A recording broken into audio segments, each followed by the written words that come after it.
Alright, in this video we're going to talk about the history of the Star model 1920 and how it got its start. Because it's a complex story, and then I'll make a video showing you the details of the gun and field stripping it. It all started after World War I. Now Star made a ton of money selling the French pistols. Actually, a lot of the Spanish gun makers did well. They made thousands upon thousands of those ruby-style pistols. It's just a simple 32 blowback operated gun. Well, Star profited fairly well. But post-World War II, armies started changing their ideas about sidearms and rifles altogether.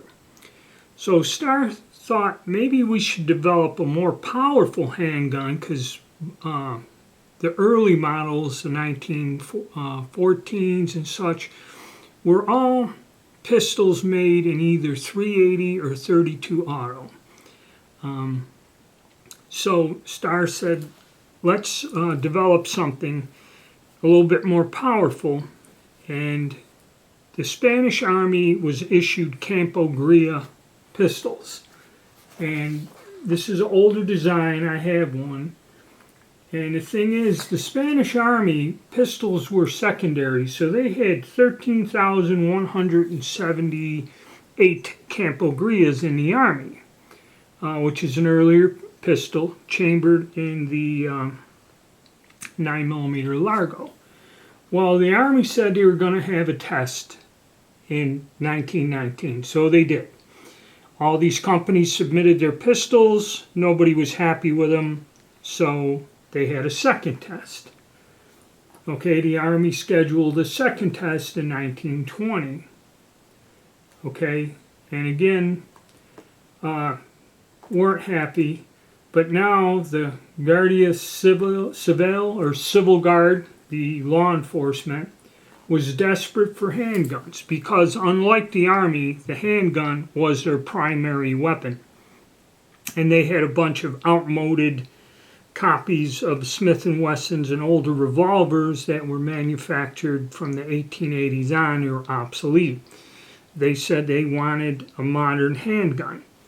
So the Ministry of War actually is the one who approved funding, but the Civil Guard said, look, this is an emergency. We need this now. Okay? And so some political agreements or something, or they circumvented the normal channels of funding and got approved.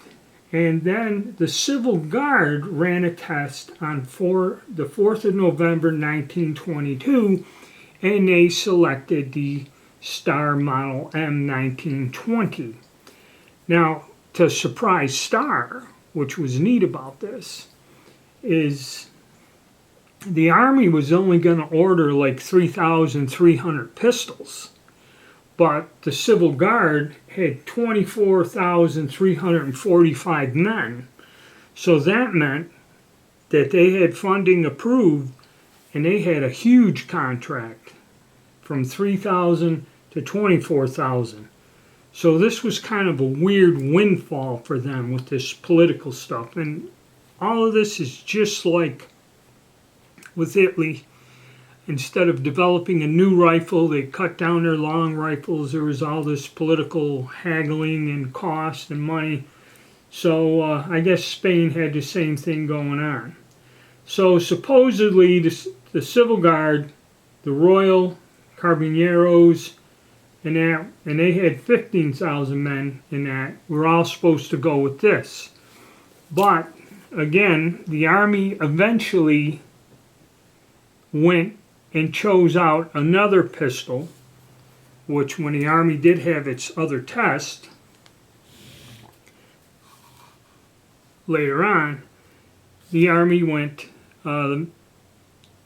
with this gun, the M1921 or the M400 from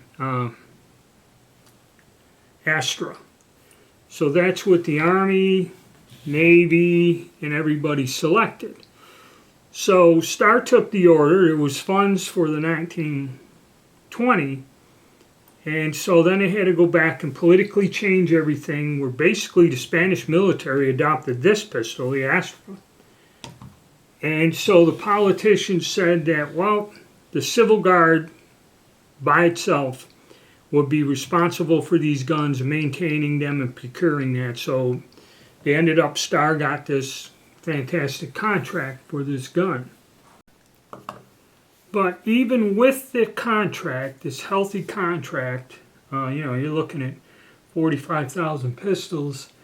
The 1920, the quantity produced was only 3,850 of these handguns, which should make it kind of rare. And when I started my collection years ago, this gun was very difficult to find. Okay, but now that the economy is tanked and things are going bad for people, I've seen a lot of these show up, which at one time it was difficult to find one for sale at any price. Nevertheless, as many as they're out there now, so the price fluctuates. And just because it's rare doesn't mean you're going to get a lot of money. All right. And the reason we have the other models is because of the deficiencies after this gun got into service. And we will discuss that as we go on to the next models, how they changed it. But in my next video, we're going to compare this to the 1911 and what the differences were and how they made this pistol more inexpensive to produce than the 1911. And we'll take a look at the internals and all the different features. Okay? So stay tuned for the next video.